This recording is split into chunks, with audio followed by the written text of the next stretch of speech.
我想問下你今次嗰個靈感咧，你個造型靈感係來源喺邊啊？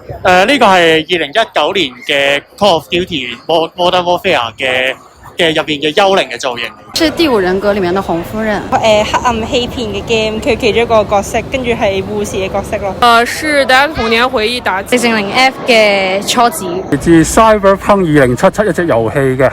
嚟自一套電影叫做 IT 啊，叫 It 啊。咁樣佢係講一班小朋友由細個一啲好恐懼嘅嘢啦，佢辦法做呢個小丑嘅樣啦。故事嘅寓意就係話，可以人其實係需要去面對自己恐懼咯，唔應該由細驚到大，大都係咁驚咯。好似火咁開心，好似鳳凰咁燦爛。呢個造型咧搞咗幾耐啊？呢個造型其實就因為其實唔使化妝咧，所以着上身其實都好快就搞掂㗎啦。但係咪要特登訂㗎個造型？其實全部嘢都喺淘寶買到㗎啦。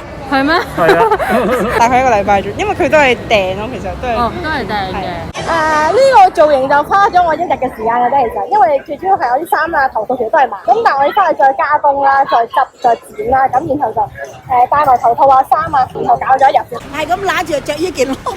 咦？即係你哋係跳開舞嘅係咪啊？係啊。大概1-2個小時。2個小時自己做的。全身嗎？不是，服裝是現成的，然後妝造這些是自己做的。其實就冇話籌備幾耐嘅，因為實際上佢嘅身上嘅裝備咧，好多都係一啲現實入邊嘅一啲軍事裝備啦。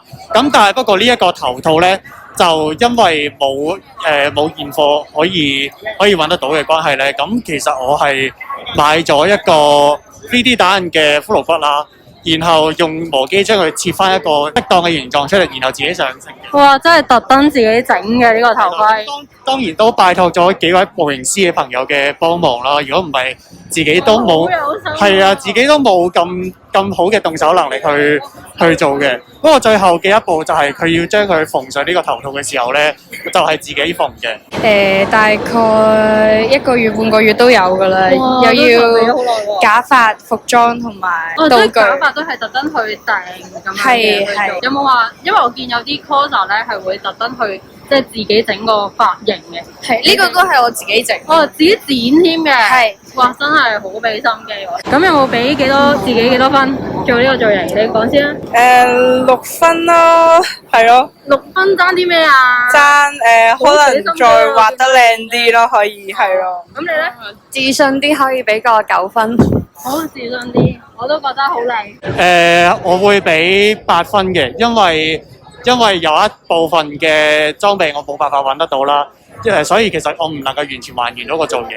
但係另一方面就係我自己嘅身材唔夠健碩，我唔夠佢咁大隻，係啦。即係嗰個遊戲裏面其實係嗰個角色係好健碩㗎。我係一個好大隻嘅角色。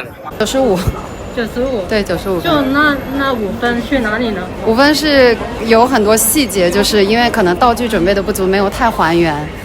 6、7分啦，準備唔係好夠，我覺得應該有少少。仲有啲咩你覺得要加上去啊？我覺得可以件衫可以買細啲，同埋我覺得大咗係咪？係，同埋我覺得造型可以再用心啲，可能剪爛件衫佢，然後噴多啲血腥啲嘅感覺。係，冇錯。9分吧。